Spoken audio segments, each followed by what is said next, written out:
And that's why Yeah. representation is so important, like having Black nurses, having Black doulas, having Black lactation consultants, and then even just having a week like Black Breastfeeding Week where women are sharing imagery and their stories on a platform. And I'll just say Instagram, although we're seeing these imagery everywhere, but I feel like Instagram is where I see it most frequently. Hey everyone, thanks for tuning into this episode of Mom Talks with Christa. I am your host, Christa. I am so happy you're here and joining me for this episode. And today I have a very special episode. It actually started as an Instagram live. We do those from time to time and they're so much fun. There's definitely a lot more pressure with it being live and having a live audience, but I really enjoy it. It's great to connect and see live comments coming through. So that's always a lot of fun. So today I'm going to replay one from August of this year. It was actually during Black Breastfeeding Week. And I spoke with Cyana and Nikki, who are co-authors of the book, Boobies Go Bye-Bye. And if you are thinking about weaning soon, or just kind of have it on your mind in the near future, this is the episode for you. They share tips that they use with their own kids on how to wean and talk all about their awesome, and it's so cute, you guys. You have to check out the book. Their book, Boobies Go Bye-Bye. It's all about the story of Nikki and her daughter Faye, and basically just going through the process of telling her daughter that we're no longer going to be breastfeeding. And she shares some really awesome tips for anyone that is in that point. And then it being Black Breastfeeding Week, when this initially came out, we talked all about the importance of Black Breastfeeding Week, and they shared some important statistics and how you can be involved in helping spread awareness. So without further ado, I want to share this episode. But wait, really quick, don't go anywhere yet.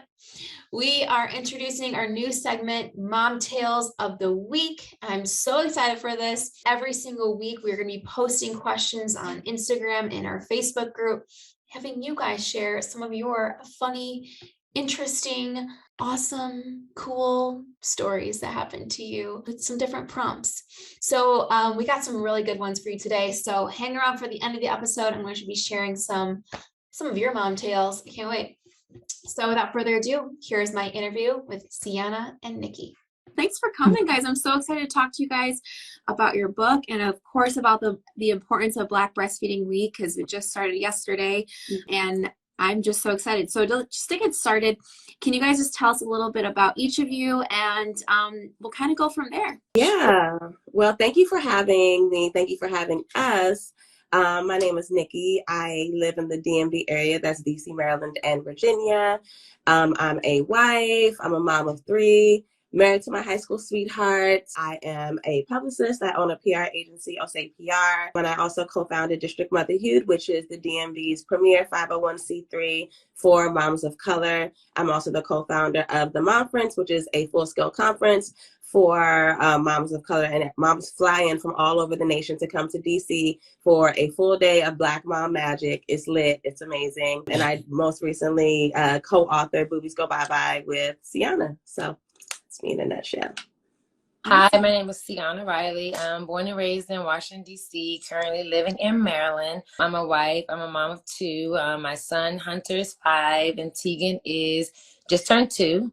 I am a children's book author, so I published my first children's book, Not So Different, in June of 2020, and now Nikki and I have written this book together. So yeah. Awesome. I'm so excited for this. So yes, you guys just wrote the book, Boobies Go Bye-Bye, and we're going to talk all about the details and where everyone can get the book very shortly. Mm-hmm. But first, as a way to spread awareness and education for those that don't know, let's talk about some important statistics when it comes to breastfeeding in the Black community, some just to make others aware and how we can help, basically. Yeah. So Black Breastfeeding Week kicked off yesterday. It was founded by 3 amazing women, Kimberly Sellers-Allers, Kadata Green, and Anaya Ayoka, and they launched it in 2012 to raise awareness about Black breastfeeding statistic. According to the CDC, 85% of white women breastfeed in comparison to 69% of Black mothers. And that could possibly be because of a lack of visibility, a lack of representation. So during Black Breastfeeding Week, it's encouraged for Black moms that are breastfeeding to be visible, to take pictures, to talk about their journeys as a way to encourage other moms to breastfeed. I shared this yesterday that NPR, they say that 66% of Black infants are breastfed in comparison to 82% of white and Latin infants. And that gap tends to widen as the kids get older because Black moms typically don't, they're not extended breastfeeders. So those are just a few of the things that are highlighted this week. Another part of Black Breastfeeding Week that's important is to encourage there to be more Black lactation consultants, more IBCLCs. And I just found out this statistic, the most common ethnicity in lactation consultants is white, and white women account for 70.5% of all lactation consultants. Comparatively, there are 10.8 Black or African-American lactation consultants and 8.6 Hispanic or Latino lactation consultants. So it's really important to increase the amount of LCs that we have in the industry too. And that's not to say that white lactation consultants don't encourage Black mothers to breastfeed, but there are statistics that show that Black women are given formula or told to use formula far more than white women. So if there are more Black lactation consultants, we feel like those statistics will also decrease. I believe the stats said like Black women are offered formula 9 times more than their counterparts, and Black women are the least percentage of women who breastfeed overall. So wow. I had the opportunity, I had the resources, thankfully, to where, I was the first generation breastfeeder in my family. So luckily I had the resources where I was able to choose breastfeeding, but I know a lot of Black women don't have that resource. And I think that also contributes to the disparities. Think about everything that you need. Like, you need to have a job where you're able to nurse or you're able to pump, and not all Black women don't have that opportunity. Yeah, I think like the education is definitely like lacks, where it's like, especially like a new mom, especially a young mom that's gonna be like, I'm just gonna listen to this, nurse here that's gonna tell me, and just assume that they know. Exactly. And without even sometimes without knowing to even ask. Right. Exactly. It's not there. And if you're coming from a family who your mom didn't breastfeed, where that was my experience. If you're coming from a family who your mom didn't breastfeed and you're not given the option, you're automatically just going to go with whatever the doctors say. Mm-hmm. Exactly. Absolutely. And that's why representation is so important. Like having Black nurses, having Black doulas, having Black lactation consultants, and then even just having a week like Black Breastfeeding Week where women are sharing imagery and their stories on a platform. And I'll just say Instagram, although we're seeing these imagery everywhere, but I feel like Instagram is where I see it most frequently. This wasn't an app. This wasn't a thing 20 years ago. This really wasn't even a thing 10 years ago. So now you have younger women, you have young moms to be on this platform seeing Black women breastfeed freely. And it's like, okay, well, let me at least see what this is all about. Let me do my research and make a decision as to whether I want to pursue this myself or not. Absolutely. Yeah, I think there can be just some downsides to social media, but that is one of the big things where there's so much education now out there at our fingertips, and more representation than we've seen in the past, which is amazing. And there's a lot of work still to be done, but I think it's cool that we have this platform where we can continue to talk about it and educate others. I agree. I feel like Black Breastfeeding Week is so amazing. We need a Black Breastfeeding Month, Black Breastfeeding Year, but so much takes place this week, and I love seeing all the different demonstrations. So just kudos to the 3 women that founded this week. And you guys also talk a little bit about how in the Black community, extended breastfeeding is considered very taboo. So do you guys want to talk a little bit more about that? Well, I think, like we said, so the stats anyway, breastfeeding in general is not as popular in the Black community. So I think when you start to talk about extended breastfeeding, which is beyond, most women breastfeed 6 months to a year. When you go beyond that, I think our Black community just hasn't embraced it. It's not normal. So I think that we are trying to change the narrative on that and making it normal. It's very much normal to breastfeed your child beyond a year. And it's so interesting to me, like, I don't know who said 12 months was the cutoff, and I don't know why there is so much judgment that comes. And the judgment, it doesn't come from like external forces. It doesn't come from people that you don't know. It doesn't come from strangers. You might be breastfeeding at a park and a stranger sees you with, a toddler on your lap, and they may look at you sideways, but they're not going to say anything to you. It's your close friends and family that will acknowledge this and say, oh, well, why are you still nursing that baby? That baby has teeth. Girl, give that baby a cup. And it's just like, first of all, it's a personal decision. Second of all, what is it about me breastfeeding past 12 months that makes you uncomfortable? So I think having these conversations and acknowledging the fact that there's still actually nutritional benefits to breast milk past 12 months. The milk, it changes as your baby gets older. I've had someone say, the baby doesn't need the breast milk and the milk isn't doing anything for your baby anymore at this point. Which is not true. So there's some education that comes into play there, and just having these conversations and just letting people know, like, oh yeah, I'm going to breastfeed my baby until I'm done or until he or she is done. And it's really not any of your business. Yeah, it goes back to that like judgment where it's like every family is completely different. And so from the outside to look at me and tell me I'm doing something wrong, like, you don't know what, like what I've been through with this journey and, what my baby needs, what my child needs. And there's so much understand why it even matters. Why are people so concerned with why other women continue to breastfeed their children beyond the period that the doctors say is normal? Like, I don't understand that. I'm not even gonna, like, if my mom is watching, don't be mad at me, but so I nursed Faye for 22 months. And I remember my mom FaceTiming me one day. And I don't know, maybe Faye was like 20 months old. And literally we hopped on FaceTime and I was nursing Faye. And she called, like, my aunt was like, look at Nikki. She is still breastfeeding this girl. And I'm like, Mom, first of all, hello. Hi.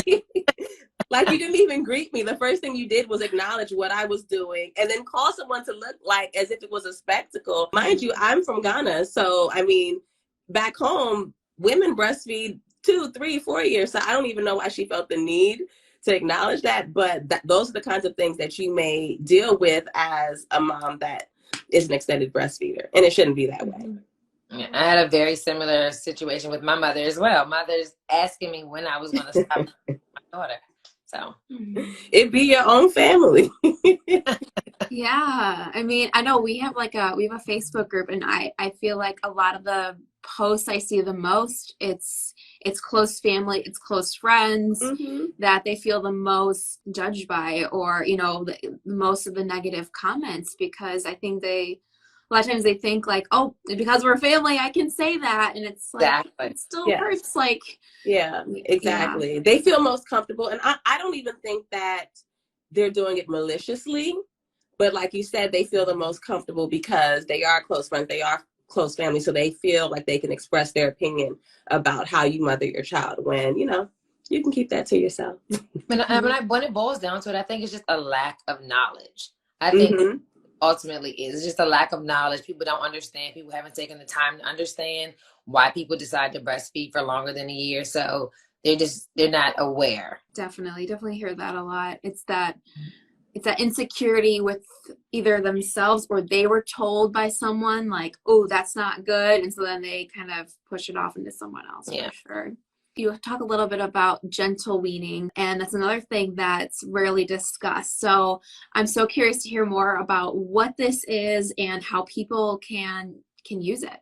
Okay, so gentle weaning is a term that I learned when I was weaning Faye.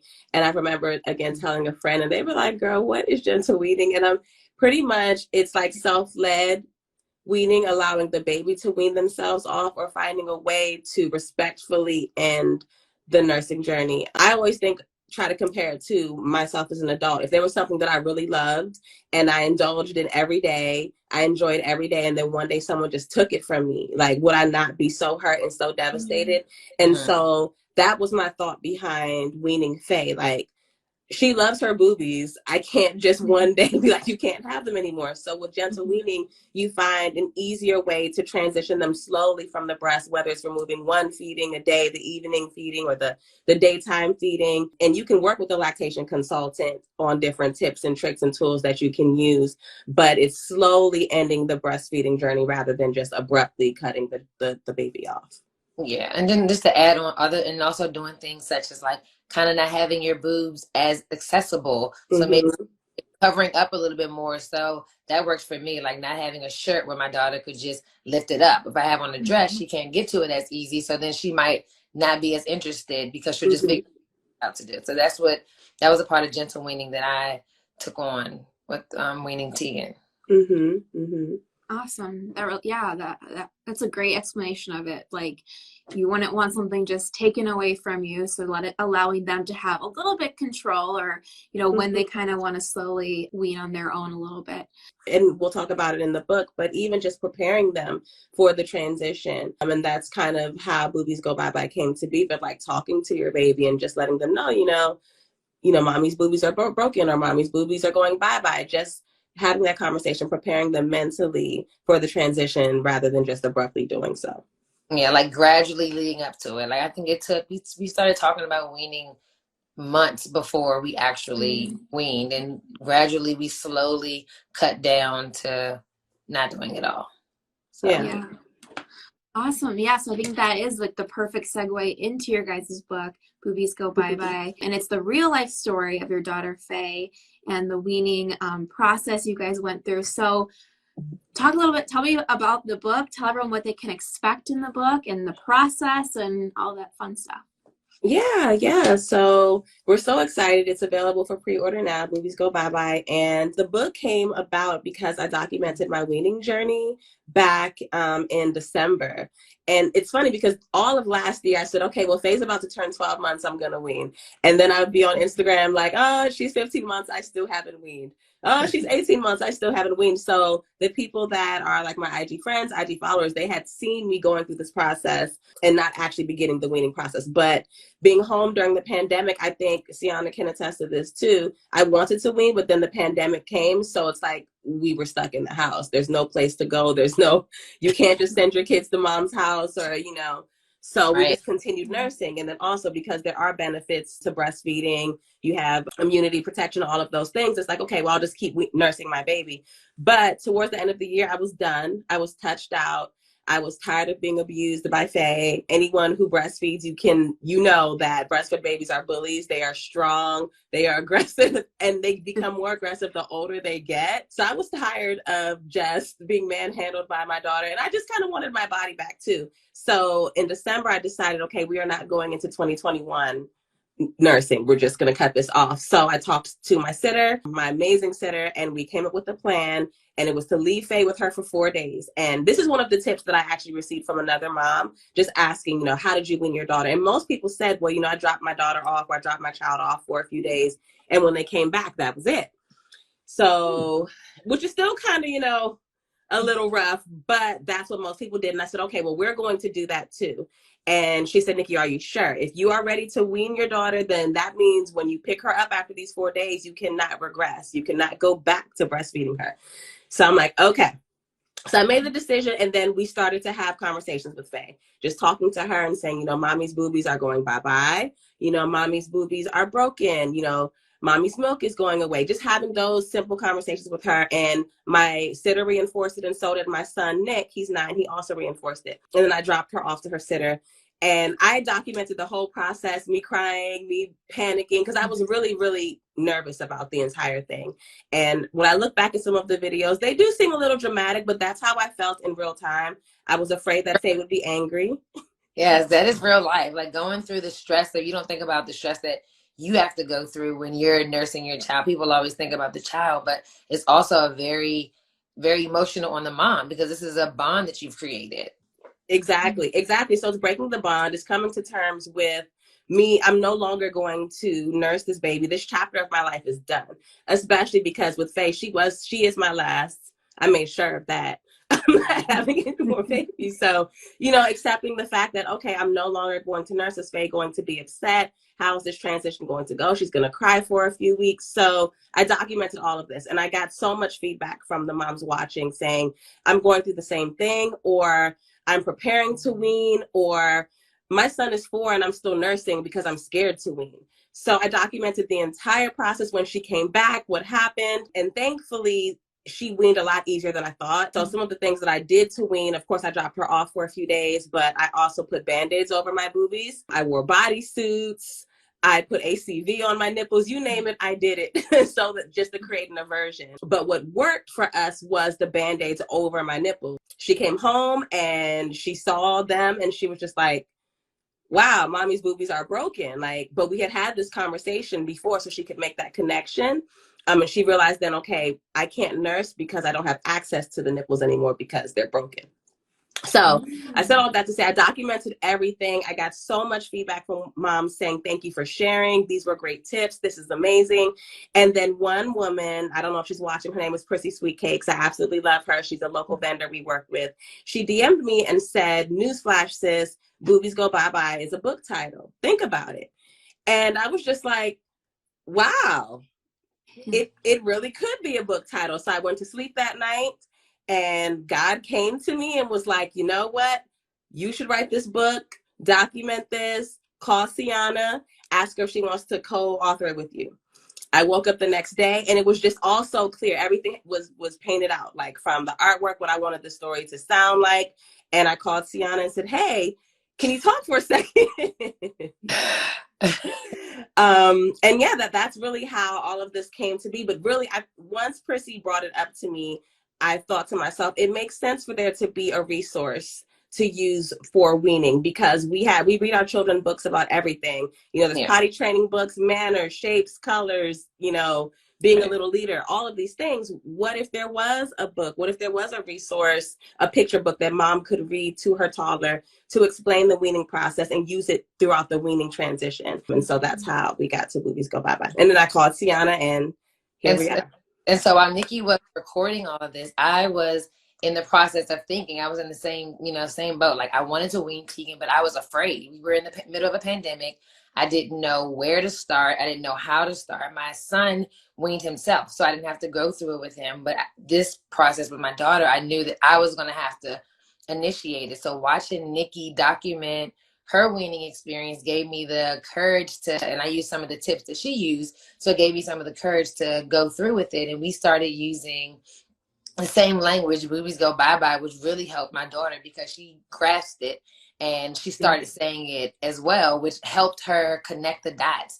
And I did the same thing. We did the Band-Aids over my nipples, and she would check to see, so the Band-Aids couldn't have access to my nipples. So she would check to see whether the Band-Aids were still there, because that helped her connect the dots. Like, oh, I can't nurse anymore. There's nothing for me to nurse on. So that it definitely helped. And I think the visual was important for us. Mm-hmm. Oh, that's awesome. I love the story of like how it just kind of came to be. Like, you weren't necessarily intending on writing a book, but just because you helped so many moms, like, it just shows like this is something that's really needed. Mm-hmm. And so in what ways do you think, like, moms that are watching that are, about to the point where they might want to start weaning, how do you think it will kind of help them with the nervousness around it, the stress maybe? How do you think this book will help them? Well, I think we hope that this book can be used as a tool to help moms and babies navigate the process. Not only is a simple language for children to understand, for the babies to understand, but it also addresses how mom will feel. So I would suggest like reading the book as a mom first to know what to expect, because it's not going to be easy. It's a lot easier than I thought it was. Right. But I still had some pushback, and I had to just keep reiterating like Boobies Go Bye-Bye. So I think it'll prepare you for the process, and it'll be used as a tool that you can always revert back to when you need to. Your child can understand. She can see the pictures in the book. So yeah.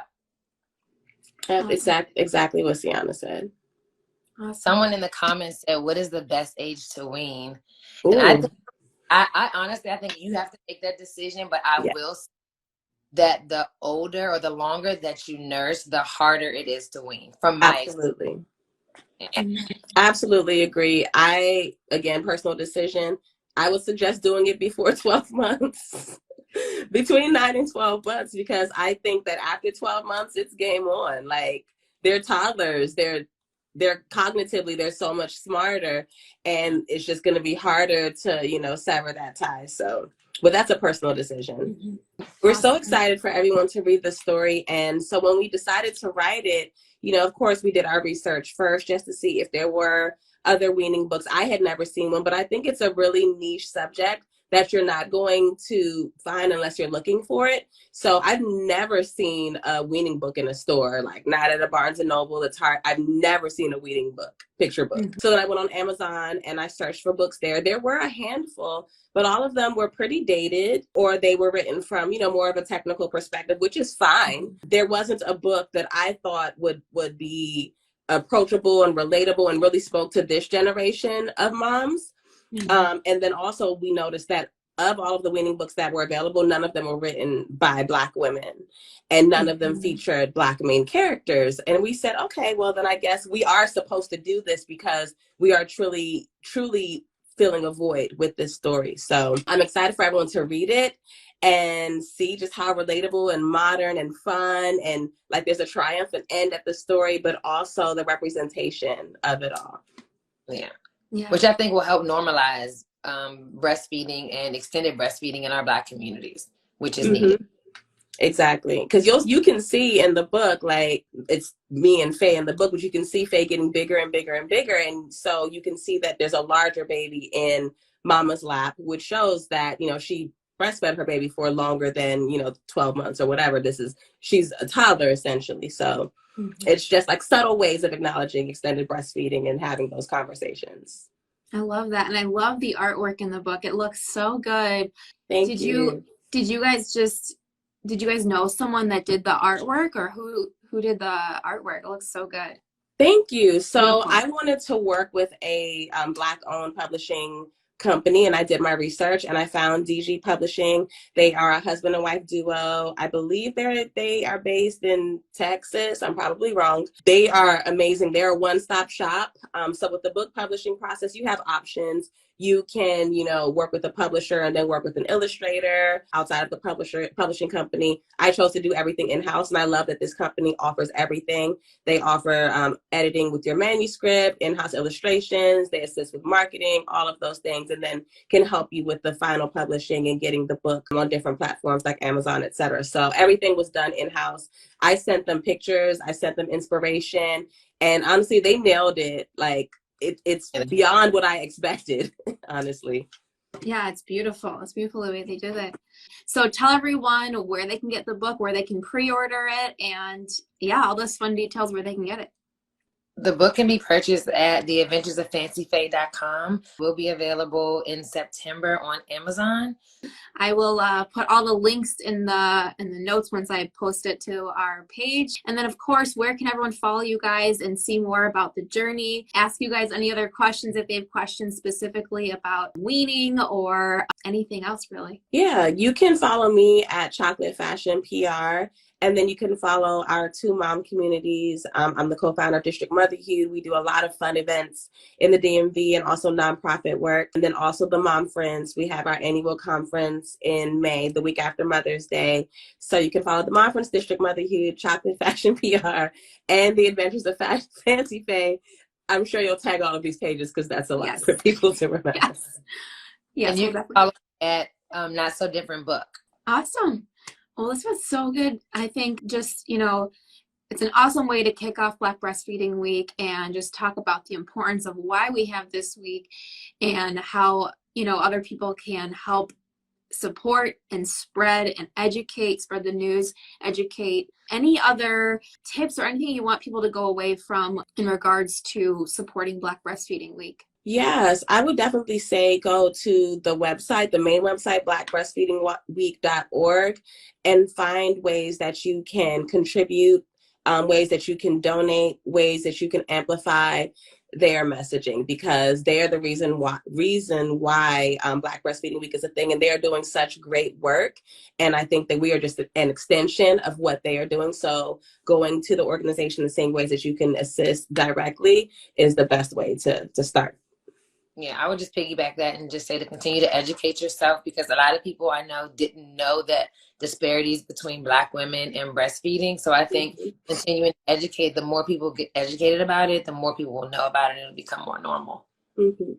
Awesome. I think that's great advice. And definitely anyone that's just following Mommy Knows Best and is not familiar with Nikki or Cyana, please go follow them and check them out. So awesome talking to you guys today. This is awesome. And definitely go pre-order your copy of Boobies Go Bye-Bye. Thank you so much for having us today. This was so great. All right, guys, it's time for a new segment called Mom Tales of the Week. I am so excited for this.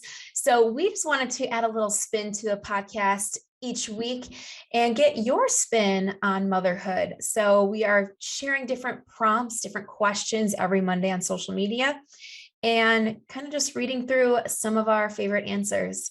So this week's Mom Tale of the Week was, why was your toddler mad today? And these responses did not disappoint. First up, Jahira Wanzi. My toddler asked for apple juice in her Mickey cup, so I gave her apple juice in her Mickey cup. She then threw it across the room and had an emotional breakdown screaming, no, for 15 minutes. Oh my gosh, that's a good one. What is it about kids wanting certain cups or certain colors when they're younger? I remember me and my siblings, we were obsessed with the red cup, and we would fight over who got the red cup. I don't know what it is. Someone out there, tell me if there's a reason. Okay, next one's from Dominique Hikes. She wanted to watch Little Einsteins, so I put it on. She got mad because she didn't want the TV on. Well, if someone finds out a way to watch Little Einsteins without having the TV on, let Dominique know, because that's near impossible. Okay. And we got a few anonymous. If you guys do have a story that involves someone else, or you just would rather not your name be read, that's fine too. You can always DM us and we will read them anonymously, or you can always comment anonymous. I think we can all relate to some of these. This one says, I wouldn't allow her to have a marshmallow for breakfast. Hey, I get it. Sometimes marshmallow for breakfast is where it's at. This next one says, my toddler got mad because I told him he couldn't eat leaves.